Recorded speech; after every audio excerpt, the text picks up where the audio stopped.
Good morning my dear friends. आप देख रहे हैं ला गुरु। मैं आपका प्यारा मित्र CK यादव। मैं आशा करता हूँ कि आप सभी अच्छे होंगे।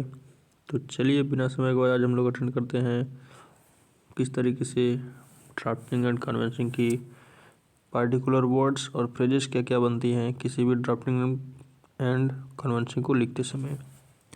तो ड्राफ्टिंग एंड कन्वेंसिंग को लिखते समय आपको दिए गए कुछ ऑप्शंस पर, दिए गए कुछ विकल्पों पर ध्यान देना बहुत ही आवश्यक होता है, क्योंकि यदि आप इन सभी बातों को ध्यान नहीं देते तो कहीं ना कहीं पिटिशनल आपका अधूरा रह जाता है। तो किसी भी पिटिशनल या किसी भी ड्राफ्टिंग के लिए आपको ये सारी बातें क्लियर होनी चाहिए। तो चलिए देखते हैं drafting and convincing. There can't be any clear-cut rule which can be laid down to the guidelines for using the particular words। मतलब आपको यह अच्छे से ज्ञान होना चाहिए कि आप किस वर्ड के तहत कौन से गाइडलाइंस के तहत आप कौन से वर्ड इस्तेमाल करोगे and the phrases in the convincing, और कौन से फ्रेज का प्रयोग कब करना है। हाउएवर फिर भी द ड्राफ्टमैन्स जो इसे निर्माण करते हैं ड्राफ्ट को must be quotations about the appropriate use of the words and should be clear of its meaning। मतलब यदि जो कुछ भी लिखते हैं तो ड्राफ्टमैन को यह चाहिए कि वो हमेशा उस चीज़ को लेकर के क्या रहे बेटा, उस वर्ड को लेकर के क्लियर रहें कि उसका मतलब क्या है और वो क्या सोचकर लिख रहे हैं। And the following rules may be prescribed for the guidance of the draftsman for using any particular word and the phrase in the drafting of the documents। मतलब किसी भी डॉक्यूमेंट को बनाने के लिए जो निम्नलिखित ऑप्शंस है, जो निम्नलिखित रूल्स हैं, वो ये बताएंगे कि ड्राफ्टिंग आपकी कैसे पॉसिबल है किसी भी कन्वेंशन के लिए। तो उसका सबसे पहला number, for general words refers to ordinary dictionary for the assistance to the meaning of words। For example, Oxford Dictionary and the Webster Dictionary and the other standard dictionary may be referred to for this purpose। कहने का मतलब है कि आप किसी भी dictionary को याद करो, किसी भी डिक्शनरी का प्रयोग करो। सबसे ज़्यादा आप जनरली किसका प्रयोग करो, ऑक्सफोर्ड का या तो फिर वेस्टर डिक्शनरी का। ये सारे डिक्शनरी ऐसे डिक्शनरी होते हैं जो रेफर करते हैं किसी भी लीगल टर्म को, जैसा कि ऑप्शन नंबर 2 में बताया गया है। For legal term refers to the legal dictionary. मतलब लीगल टर्म हमेशा लीगल डिक्शनरी को ही लेकर चलता है, मतलब इसकी एक अलग लैंग्वेज होती है लीगल डिक्शनरी में। जैसे कि इसमें आप कह सकते हैं किसी भी इंग्लिश के जो डिक्शनरी होती है उसके अपेक्षा वो अलग अलग प्रकार की अलग अलग तरीके की होती है, जो यह बताती है कि इंडिया में खास करके आपका मित्र लीगल एंड कमर्शियल डिक्शनरी चलता है। ठीक है, ये बहुत ही इम्पोर्टेंट है कि लीगल कमर्शियल डिक्शनरी कौन सा चलता है, मित्र legal.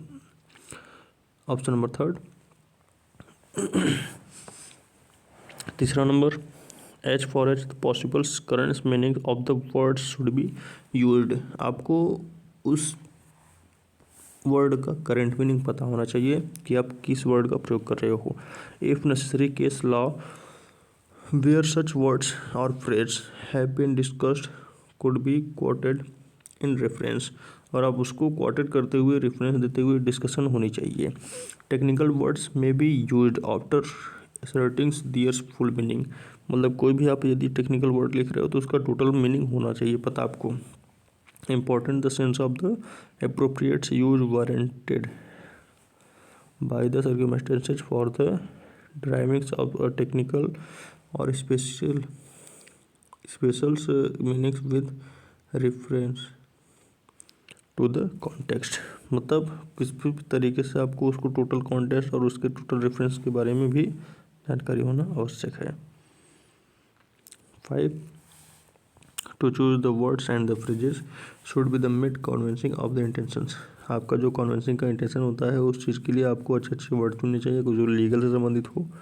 6, draftsman should also used at the time of recognised book of the eminent legal expert of the interpretations. मतलब आपको हमेशा जब भी आप इंटरप्रिटेशन करते हैं तो वहाँ सबसे ज़्यादा आपको ड्राफ्टमैन की इंग्लिश की रिकॉग्नाइज्ड की बुक का प्रयोग करना चाहिए। And of statutes of Maxwell interpretations of statutes, और ज़्यादातर करके स्टैट्यूस में किसका महत्व दिया जाता है, Maxwell interpretations. And the above guidelines acquaintance of the studies of a few instances leading to the choice of the appropriate words or phrases। और इस तरीके से हमें किसी भी इंटरप्रिटेशन के लिए उसकी जो गाइडलाइंस हैं, जिसके दिए गए निर्देश हैं, उसके ऊपर काम करना चाहिए as the matter of the fact.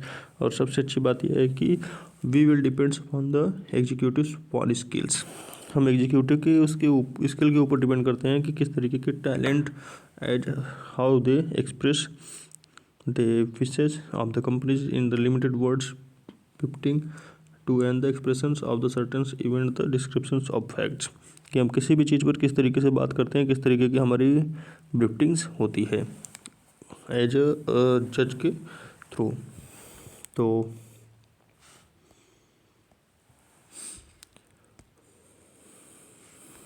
मैं आशा करता हूँ कि आपको guidelines of particulars and phrases समझ में आए होंगे। तो आज के लिए इतना ही, टाटा बाय बाय। अगर मेरे चैनल पर नए हैं तो ज़्यादा से ज़्यादा लाइक करिए, शेयर करिए एंड सब्सक्राइब करिए।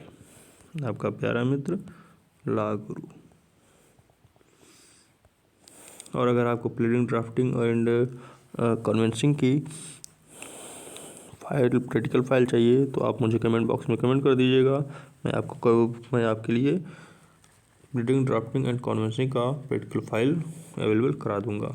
Okay, ta-ta bye bye.